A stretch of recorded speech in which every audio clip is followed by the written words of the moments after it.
2. Ngunit magsalita ka ng mga bagay na nauukol sa aral na magaling, na ang matatandang lalaki ay maging mapagpigil, mahusay, mahinahon ang pag-iisip, magagaling sa pananampalataya, sa pag-ibig, sa pagtitiis, na gayon din ang matatandang babae ay maging magalang sa kanilang kilos, hindi palabintangin ni paalipin man sa maraming alak, mga guro ng kabutihan, upang kanilang maturuan ang mga babaeng may kabataan na magsiibig sa kani-kaniyang asawa,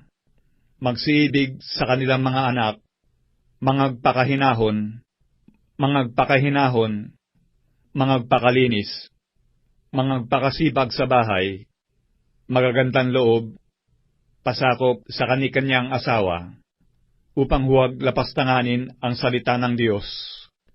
Iaral mo rin naman sa mga bagong tao na sila'y mangagpakahinahon ng pag-iisip.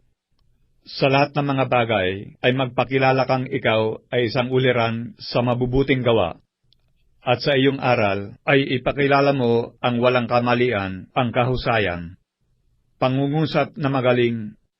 na di mahahatulan, upang sila na nasa kabilang panig ay mahiya, na walang anumang masamang masabi tungkol sa atin. Iaral mo sa mga alipin na sila'y pasakop sa kani-kanyang Panginoon, at kanilang kalugdan sa lahat ng mga bagay, at huwag mga masagutin, huwag mangagdaya,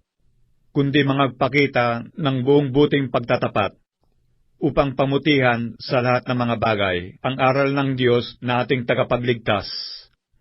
sapagkat napakita ang biyaya ng Diyos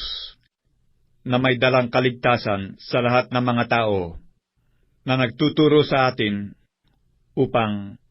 pagtanggi natin sa kalikuan at sa mga kahalayan ng sanglibutan,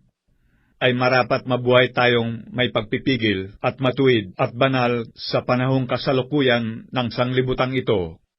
na hintayin yaong mapalad na pag-asa at ang pagpapakita ng kaluwalhatian ng ating dakilang Diyos at tagapagligtas na si Jesucristo, na siyang nabigay ng kanyang sarili dahil sa atin, upang tayo'y matubos niya sa lahat ng mga kasamaan,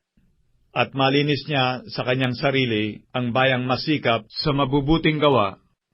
upang maging kanyang sariling pag-aari.